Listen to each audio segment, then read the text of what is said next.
Bismillahirrahmanirrahim. Ustaz, men bir çoğun күнөө кылып, кайра истигфар айтып, кайра эле ошол çoğun күнөөнү кылып коюп жатам.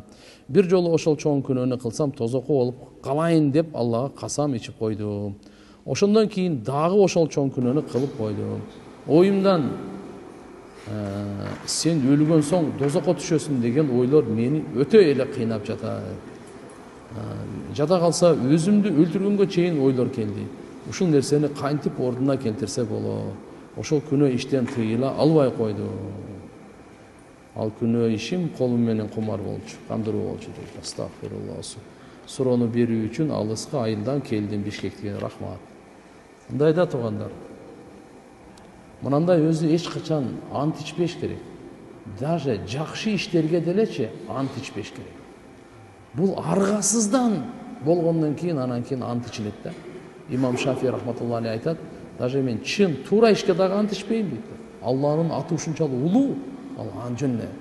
А бирок кээде ушундай аргасыз болуп калганда мейли анда ишенбей калып ошондо. А жөндөн жөн эле азамат. А тем более тозокко түшөйүн деп дагы кантип ант ичсе? Андай болбош керек. Киши эриктүү болуш керек, эмасын эмне кылат эле? Истигфар кылыш керек, тооба кылыш керек. Мүмкүн болушунча ыйлаганга аракет кылыш керек.